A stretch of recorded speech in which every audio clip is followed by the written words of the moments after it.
ps792, the tech review guy, about to show you another great review. I'm here with my associate Fat Ass, and we're going to show you how to turn a ps1 into a ps3.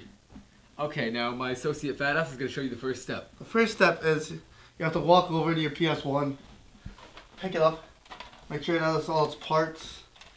You have to make sure it has 6 screws. If it doesn't have 6 screws, you're screwed.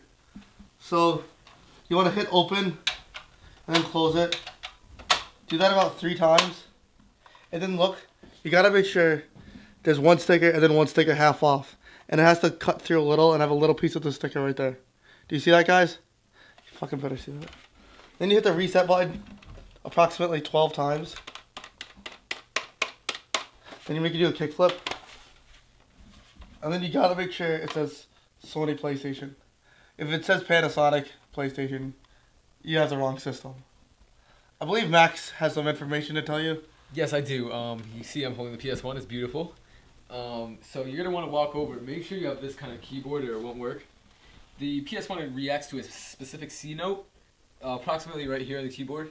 So you just play that 1, 2, 3, 4. 1, 2, 3, 4. Okay, now you're going to want to open this.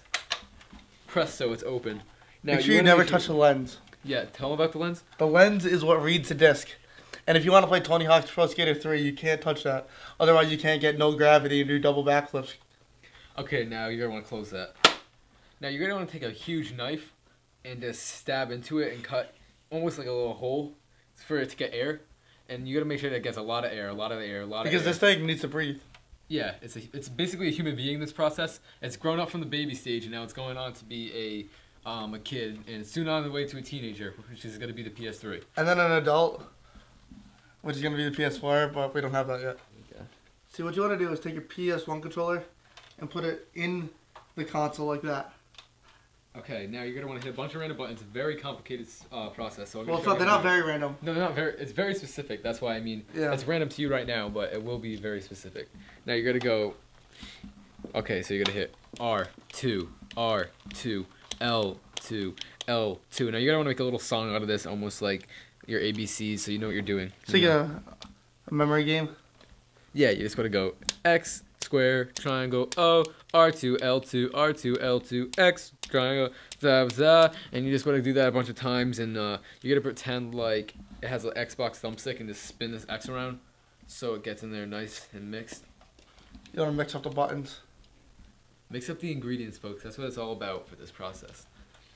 Okay, now once these codes have been transferred into here, you're looking pretty good.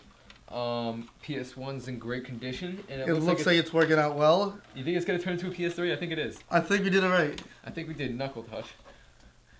Okay. Here's the finished product. Yep. The codes worked. Clearly labeled PlayStation 3. If it doesn't work for you, I don't know why. It worked perfectly for us. Clearly. Just look at this PlayStation 3 in Spider-Man letters. You gotta. It's a little dusty. Yeah, I mean, it comes out. It comes out dusty because it comes out of a dust machine. But besides that, as long as you have your 4 grippers and your Sony PlayStation 3 information on the back, you're pretty good in pretty good shape. Okay, this has been the Tech Review Guy with my associate Fat Ass, and I hope you enjoyed our tech review, and I hope it works for you at home. Shalom.